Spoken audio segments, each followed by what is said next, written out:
magandang araw sa lahat. May adlaw sa tanan. Nagbarjan adlaw sa isunod mga kaindi mga kadodong. So ngayon bigla ko naisip kailangan ko magbablog pala ako ngayon. Kagigising lang ni Inday.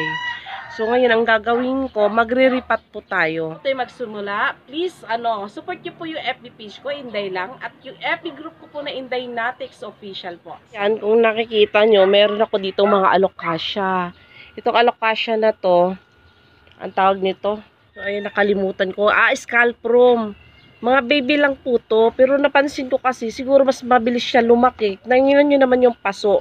Sa tagal na po ng bago ko to na, ano ko ba to nakuha siya? Hindi ko alam kung swap ba o bili. Ito, galing to sa kaibigan ko. Green shield to. Ito, kalimutan ko yung pangalan. Yung namumulaklak na mga tawag nito, ano ba yun? Pag bagong gising ako, yung utak ko, blanco pa. Ano yan? Succulent. So, ito scalp room. Ito green shield. Ito black ninja.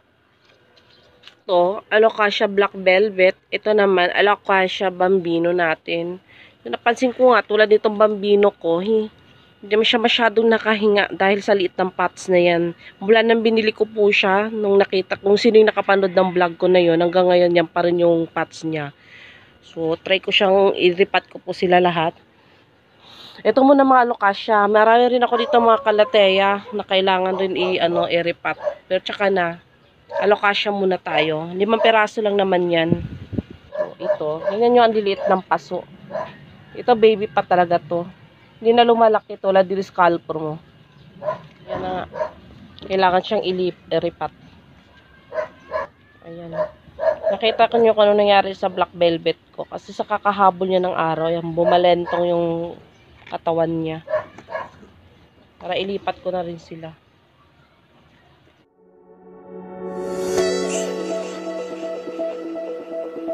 So ito, nagmimix ako ng lupa. Ito po yung, kung napanood yung vlog ko na yung dumi ng baka, dinistay ko. Yan, prinoseso kaya na po siya. Tapos, yung garden soil ko, bumili na lang po ako ng loam soil. Yun ang hinalo ko dito. Loam soil, sal, tsaka yung ng baka, dumi ng baka. Ganyan lang naman ako mag-mix ng lupa. Kung ano available, yun lang. Okay naman to sa alokasya. So, i-mix ko lang to. Kasi pag, sa lupa kasi mga kadumakain, medyo na-busy ako nitong mga nakaraan Kaya bumili na lang ako ng loam soil. Yan ang hinalo kong garden soil. Ipasong gagamitin natin. Alam niyo ba magkano ko ito nabili? 16 pesos. Tamad na tamad ako magtanggal ng presyo. Ang kasi, pag bumili ka ng paso, isa-isa talaga may price Naintindihan ko naman yun. Date lang po tayo. Yung nabili kong mga succulent, ito na po siya. Kasi hindi ko po malaman kung alin dyan yung nabili ko at alin yung binigay sa akin ni Hermes Sonajo dyan.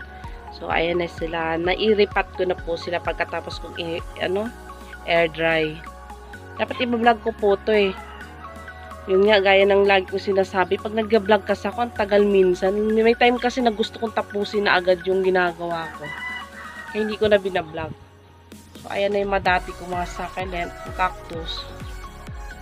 Wala ko makikita nyo. Liwanag. Diyan ko sila nilagay. So, yan po yung update.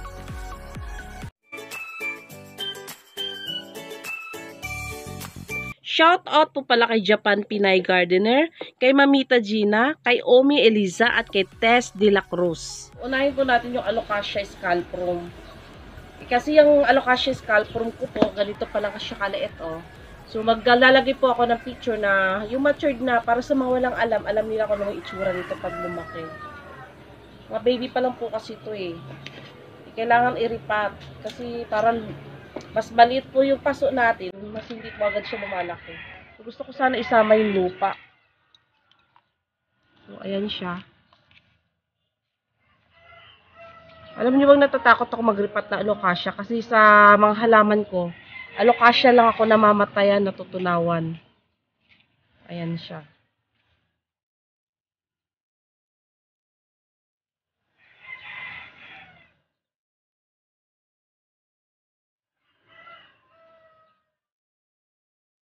So, So yung ano natin, yung stem niya hangga't maaari, wag niyo po muna isama sa lupa.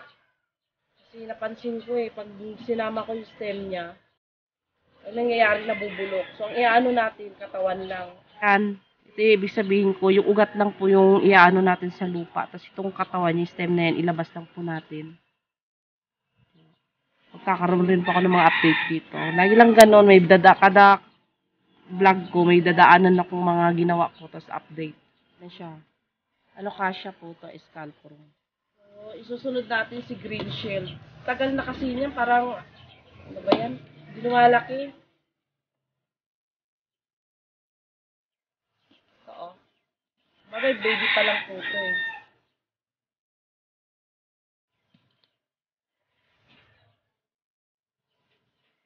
Kasi mas mabilis siya lumaki.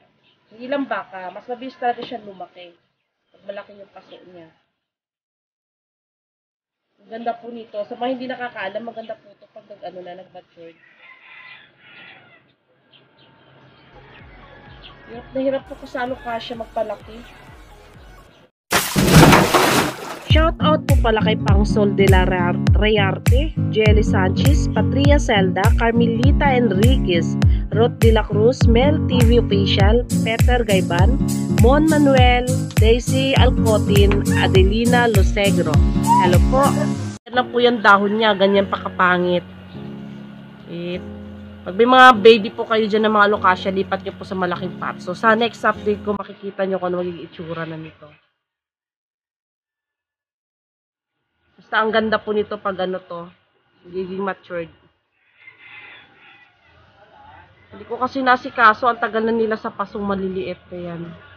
So okay na yan, ito po yung green shield natin. Ayan siya. Next natin si Bambino. Yung Bambino ko nakailang bagong na to dahon. Yan pa rin yung paso niya. Lagyan na ulit natin ng lupa. Kasi tingin ko itong Bambino na to, mas dadami pa yung dahon nito. Mas pa to. Tingnan nyo, ang liit lang Ayan yung kita nyo, dahil sa liit ng paso niya, ayan, nagsisiksikan yung ugat niya. So, kailangan taga-repotting.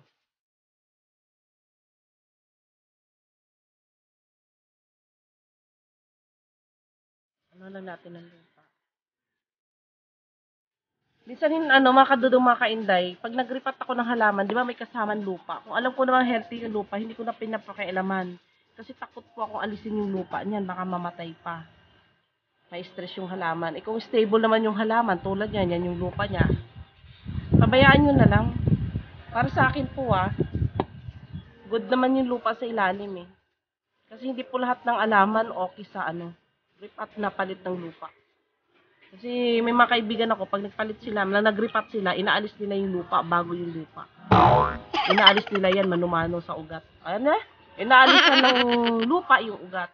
So, hindi ko po gagawin yun lalo't alocasia. Kung naintindihan niyo yung sinasabi ko, inaalis po yung lupa. Bali, ugat na lang talaga. Yun, uproot po tawag doon. Takot ako maganon kasi sa dami ng halaman ko ngayon, gaya na sinasabi ko, alocasia po yung, akala ko stable na, okay na, may bago ng dahon. Tapos biglang pagtingin ko, nalulusaw siya mga kadudong mga hindi, kaya nadadala ako.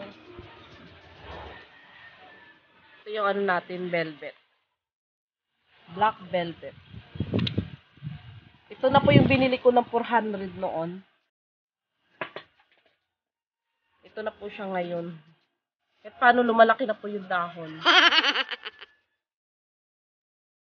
Yan siya.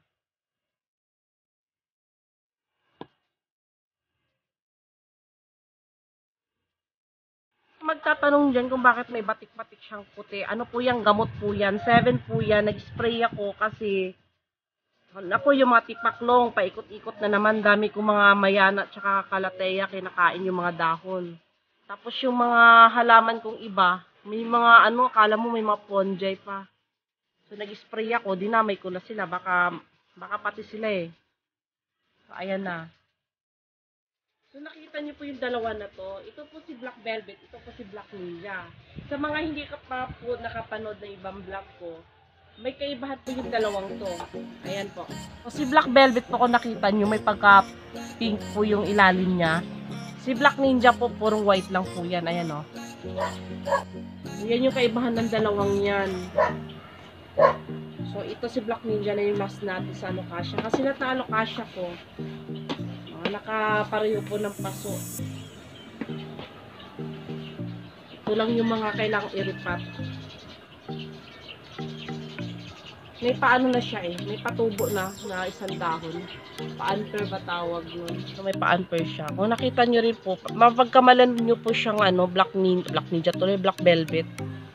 Pero ang ganda niya po. Ang kapal ng dahon niya. Ito, hamak na mas malambot lang po yung dahon nito eh. Ito mas manipis to kumpara dito. Ito makapal talaga Mararamdaman nyo po makapal to kumpara sa Black Velvet. Ito muna nang binili ko. Ito na yung patsa. Ayan mga ugat. Sasama ko na yan.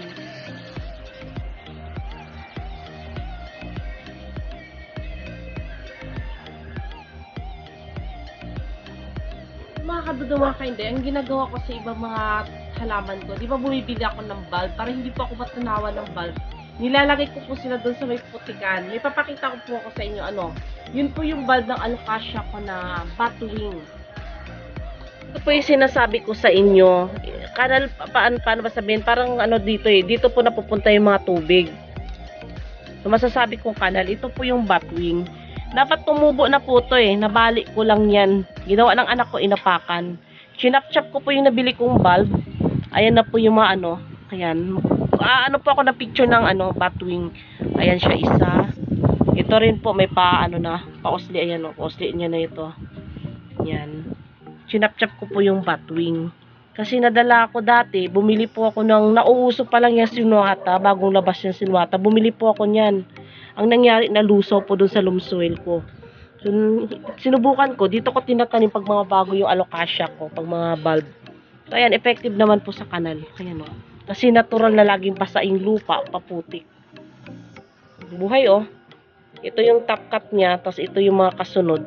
Yan, 3. Ito yung isa. Ito na yung may mga usli. So, tip ko lang sa inyo yan. Kung meron po kayong party na may mga parang kanal, yung laging basa, mga agusan kasi ito dito ng tubig. Dito ko tinatanim yan.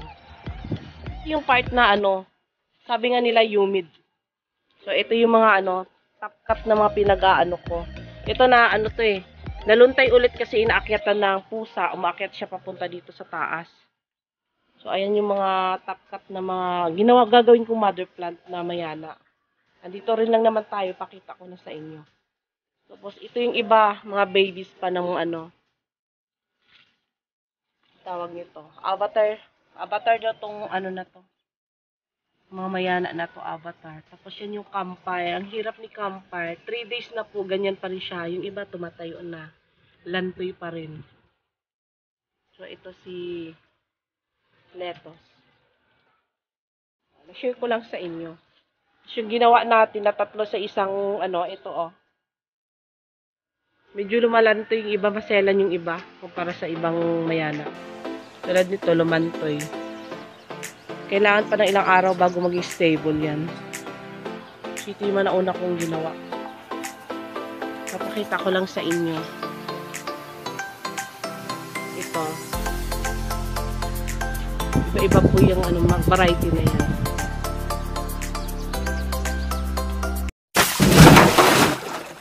Shoutout po pala kay Lexi Mi Aganan, kay Merna Sarmiento ng Mabalacat, Pampanga, kay Mama V's Vlog, CV Baroga, Liwayway Mangawang, Sayong Matik, Minya Dusal, Nora Apiera, Green Trees, Villanueva Rosia. So sa mga nagpapa-shoutout po, patay-atay lang po. Salamat!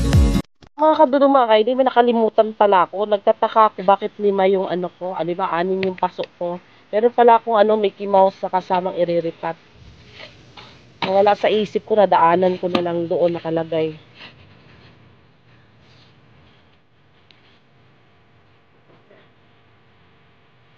Yung yung ugat niya na patid,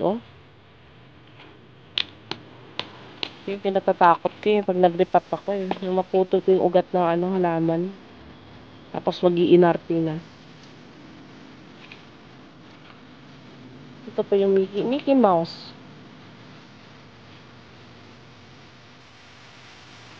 Ayan, didiligan natin. Kasi yung mga halaman ko, yung iba mga nakasiksik, kakatago ko dahil maaraw. Kalimutang diligan po. Lalagay lang po natin muna to sa lilim kasi bago repot po, medyo na, alam niyo ng halaman, nai-stress din po yan. So, ilililim ko muna siya, o obserbahan ko muna. Katulad ngayon, mainit po.